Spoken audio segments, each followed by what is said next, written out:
और आइए पहली खबर की ओर आपको लिए चलते हैं। अमेरिका के राष्ट्रपति डोनाल्ड ट्रंप द्वारा दूसरे देशों से आयातित सामानों पर टैरिफ लगाने के कदमों का चीन ने कड़ा जवाब दिया है। अमेरिका ने जहां चीनी उत्पादों पर 10% टैरिफ लगाया, तो वहीं चीन ने भी कई अमेरिकी सामानों पर 15% तक का टैरिफ लगा दिया है। इसके बाद अमेरिका और चीन के बीच ट्रेड वॉर और बढ़ गई है और आने वाले दिनों में इसके और बढ़ने की उम्मीद की जा सकती है। ये रिपोर्ट देखिए। अमेरिका पर चीनी पलटवार, 15% का टैरिफ झटका, गूगल पर भी शिकंजा। सत्ता संभालने के बाद से ही अमेरिकी राष्ट्रपति डोनाल्ड ट्रंप अपनी आर्थिक नीति को लेकर आक्रामक रुख अपनाए हुए हैं। ऐसा लगता है कि जैसे वो वैश्विक अर्थव्यवस्था को ही बदल देने पर आमादा हैं। उनके द्वारा शुरू की गई टैरिफ वार ट्रेड वार में बदलती जा रही है। चीन ने ट्रंप द्वारा ठोके गए 10% के टैरिफ पर कई अमेरिकी उत्पादों पर 15% शुल्क लगाकर करारा जवाब दिया है। चीनी वित्त मंत्रालय ने अमेरिका से आयातित कोयले और एलएनजी पर 15%, जबकि कच्चे तेल, कृषि मशीनरी और बड़ी मशीनों और पिकअप ट्रकों पर 10% टैरिफ लगाने की घोषणा की है। साथ ही अमेरिका निर्यात होने वाले अपने कुछ प्रमुख खनिजों पर भी नियंत्रण लगा दिया है। टैक्स की ये नई दरें 10 फरवरी से लागू होंगी। इसके अलावा 2 अमेरिकी कंपनियों को अविश्वसनीय कंपनियों के लिस्ट में डाल दिया गया है। साथ ही चीन के बाजार नियामक संस्था ने एकाधिकार कानूनों के संदिग्ध उल्लंघन के लिए गूगल की जांच भी शुरू कर दी है। इससे पहले ट्रंप ने मैक्सिको और कनाडा पर 25%, जबकि चीन पर 10% टैरिफ लगाने की घोषणा की थी। मंगलवार से इस आदेश को लागू होना था, लेकिन मैक्सिको और कनाडा के साथ बनी सहमति के बाद इसे फिलहाल 1 महीने के लिए टाल दिया गया है।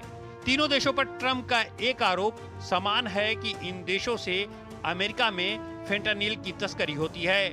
हालांकि मैक्सिको और कनाडा पर अवैध प्रवासियों पर अंकुश नहीं लगाने का भी आरोप है।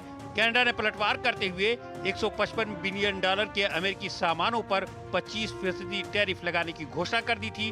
ट्रूडो के साथ ट्रंप की हुई बातचीत में सीमा सुरक्षा को मजबूत करने और फेंटानिल की तस्करी पर रोक लगाने पर हुई सहमति के बाद ट्रंप ने कनाडा पर लगे टैरिफ फिलहाल टाल दिए हैं। मैक्सिको की ओर से कुछ ऐसा ही आश्वासन मिलने के बाद ट्रंप का रुख नरम पड़ा।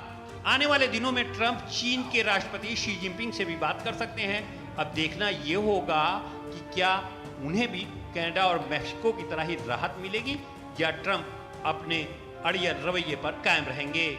उधर ट्रंप की नजर यूक्रेन के दुर्लभ मृदा संसाधनों पर भी टिकी हुई है। उन्होंने जंग में मदद जारी रखने के बदले रेयर अर्थ मटेरियल को लेकर समझौता करने की बात कही है।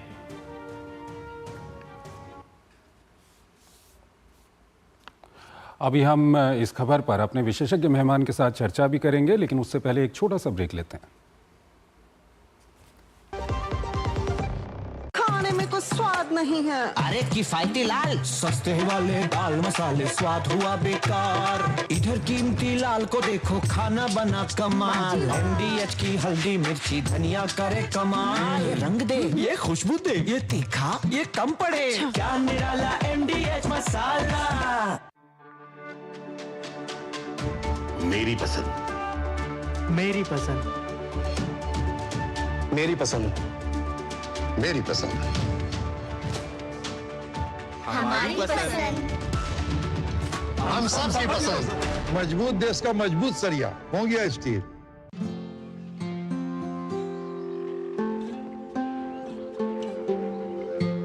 सर, पहली कॉफी अम्मा के लिए।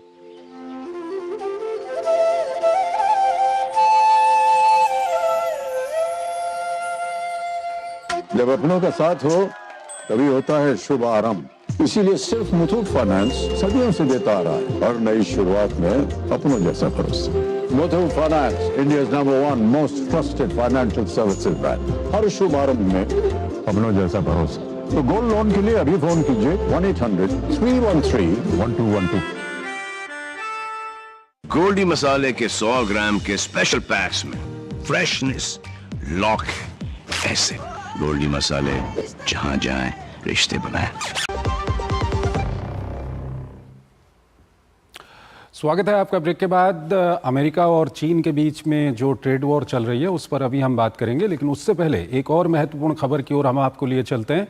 सीरिया में बशर अल असद के शासन के अंत के बाद विद्रोही गुट HTS के नेता अहमद अल शरा के नेतृत्व वाली अंतरिम सरकार विभिन्न देशों के साथ अपने नए समीकरण स्थापित कर रही है।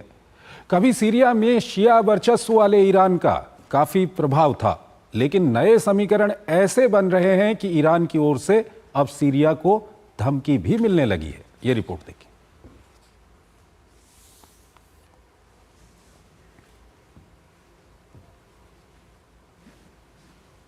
विद्रोहियों की अंतरिम सरकार अब सुन्नी क्षेत्रीय समीकरण को साधने में जुट गई है। अंतरिम राष्ट्रपति और विद्रोही गुट HTS के नेता अहमद अल शरा ने पद संभालने के बाद सऊदी अरब की पहली विदेश यात्रा की, जहां उनका क्राउन प्रिंस मोहम्मद बिन सलमान ने जोरदार स्वागत किया। अब वो तुर्की के दौरे पर हैं, जहां उनकी मुलाकात राष्ट्रपति एर्दोआन से हुई। दोनों नेताओं के बीच आर्थिक समेत विभिन्न मुद्दों पर चर्चा हुई। दरअसल तुर्की लंबे समय से HTS को सामरिक और रणनीतिक मदद देता आया है। अब तुर्की सीरिया में बड़ी भूमिका निभाने की तैयारी कर रहा है। अपने प्रभुत्व को कायम करने के लिए तुर्की की योजना सीरिया में 2 सैन्य अड्डे बनाने की है। इन सैन्य अड्डों पर F-16 लड़ाकू विमानों को तैनात करने पर विचार किया जा रहा है। हालांकि तुर्की का ये कदम दूसरे सुन्नी देशों को नाराज भी कर सकता है। पिछले दिनों अल शरा से मुलाकात के दौरान मोहम्मद बिन सलमान ने सीरिया के पुनर्निर्माण में भूमिका निभाने की प्रतिबद्धता दोहराई थी। सऊदी अरब उन देशों में से एक था जिसने सीरिया में साल 2011 में बशर अल असद सरकार के समय में हुए विरोध प्रदर्शनों के दौरान विद्रोही समूहों की मदद की थी। हालांकि उस वक्त विद्रोही समूह सफल नहीं हो सके थे। जिस दिन अल शरा राष्ट्रपति बने उसी दिन कतर के अमीर शेख तमीम बिन हमद अल थानी ने उनसे दमिश्क में मुलाकात की थी। हाल के वर्षों में क्षेत्र को लेकर कतर और सऊदी विचार अक्सर मेल नहीं खाते रहे हैं। कतर तुर्की का करीबी है, जो ब्रदरहुड का समर्थक माना जाता है, जबकि सऊदी अरब ब्रदरहुड का विरोधी और मिस्र और UAE का करीबी है। अल शरा सुन्नी देशों के इन 2 धड़ों के बीच तालमेल बिठाते हुए शिया ईरान को दरकिनार करते हुए नजर आ रहे हैं। अब तक सीरिया ने ईरान में अपना दूतावास तक नहीं खोला है। बदलते क्षेत्रीय समीकरण से ईरान भड़का हुआ है। ईरानी रेवोल्यूशनरी गार्ड के अधिकारी ने धमकी देते हुए कहा कि हमारे मिसाइल क्षेत्र के किसी भी दुश्मन पर हमला कर सकते हैं। ईरान असद का एक मजबूत सहयोगी रहा है, लेकिन सत्ता से उनकी बेदखली ने क्षेत्र में ईरान की पकड़ को कमजोर कर दिया है।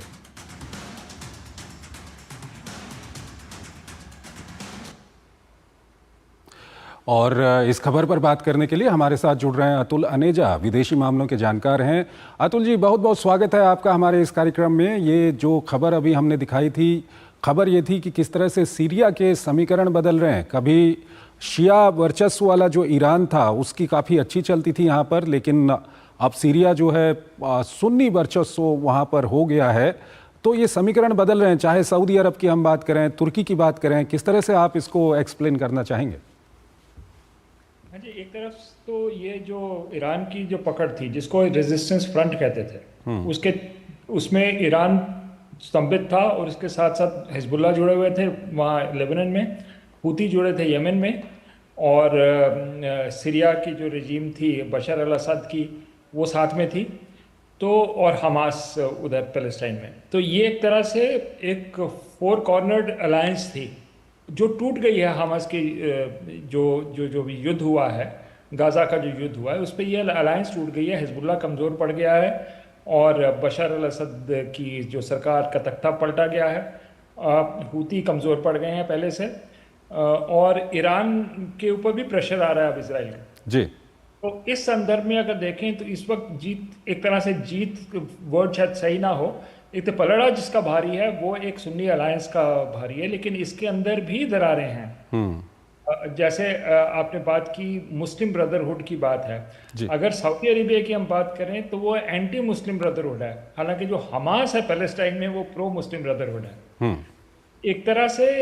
और अगर ये भी देखा जाए कि ये जो इस वक्त सीरिया में हुकूमत आज की है, इसके जो लिंक्स हैं वो अलकायदा के साथ रहे हैं, और एक तरह से एक पॉइंट ऑफ व्यू है कि एक टेरर स्टेट बन गई है सीरिया, और अगर एक टेरर स्टेट बन गई है तो इजराइल भी इससे नाखुश होगा। तो ये अभी भी इसमें जो है मतभेद हो सकते हैं, चर्निंग चल रही है, प्रोसेस वो खत्म नहीं हुआ है, उसके अंदर जोड़ तोड़ चल रहा है, लेकिन अभी स्टेबिलिटी नहीं आई है। चंद्रशेखर जी, अतुल जी, सीरिया के जो अंतरिम राष्ट्रपति हैं वो तुर्की में मौजूद हैं इस वक्त पे, और तुर्की के साथ उनकी काफ़ी अच्छी खासी बातचीत चल रही है।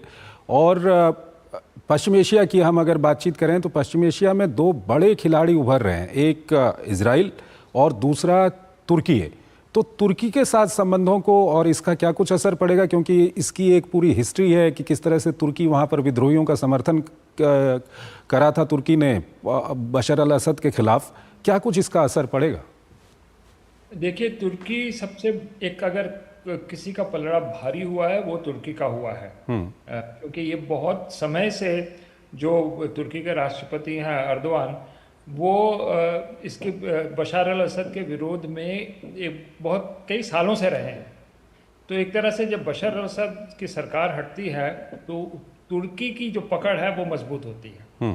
तो तुर्की एक तरह से एक विनर है इस अभी तक के लिए जो घटनाक्रम हुआ है।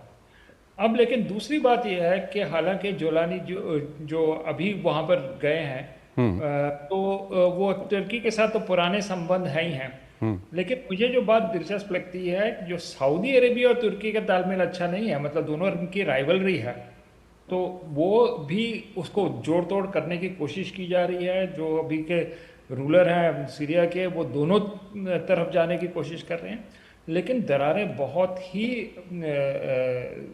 गंभीर और डीप हैं।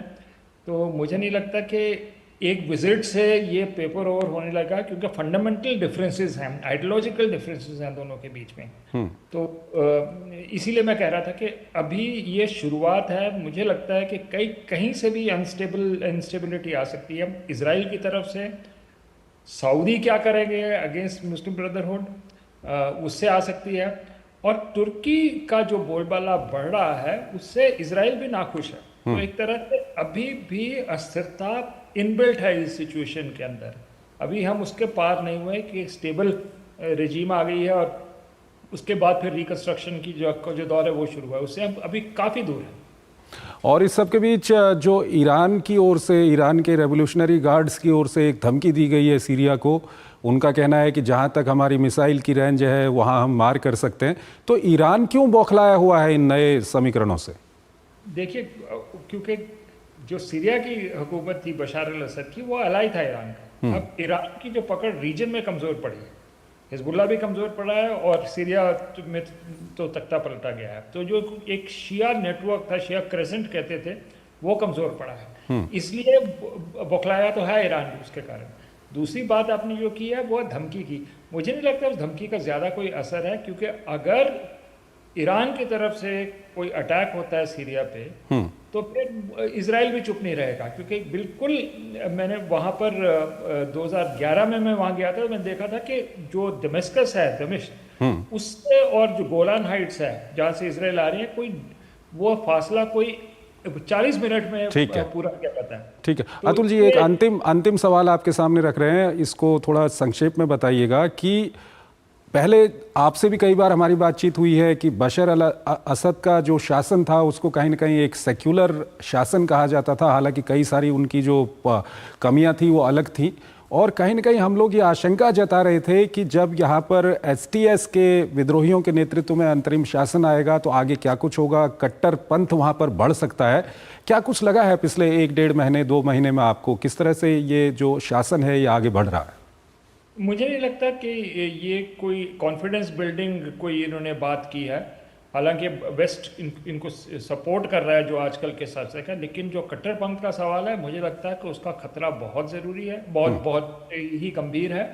और ये कभी भी ये एक तरह से सामने आ सकता है, क्योंकि फंडामेंटली कोई बदलाव नहीं है। ये कॉस्मेटिक चेंज है कि भी आपने जिहादी कपड़े छोड़ के आपने सूट पहनना शुरू किया, उससे ज़्यादा फर्क पड़ता है। क्योंकि हिस्ट्री जो है ना इनकी बहुत खराब, और आतंकवाद के साथ, बल्कि ये तो डिक्लेयर्ड थे टेररिस्ट ऑर्गेनाइजेशन UN की तरफ से। ठीक है अतुल जी, हमारे साथ बने रहिएगा। एक और विषय है जो अमेरिका और चीन के बीच में ट्रेड वॉर शुरू हो गई है, उसको लेकर के हम आपसे बातचीत करेंगे, लेकिन एक छोटा सा ब्रेक लेना है यहाँ पर।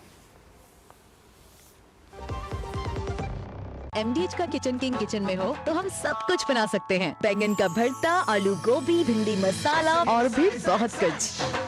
MDH यार घाटा कर दिया तूने। मैंने और नहीं तो क्या, तूने ही कहा था म्यूचुअल फंड सही है, म्यूचुअल फंड सही है। भाई पेशेंस, म्यूचुअल फंड इस मैच की तरह है, कभी रन रेट ऊपर कभी थोड़ा सा नीचे।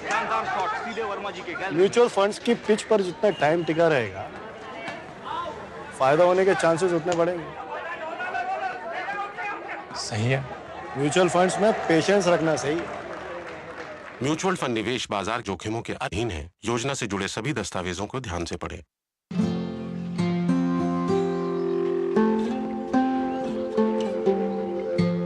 सर, पहली कॉफी अम्मा के लिए।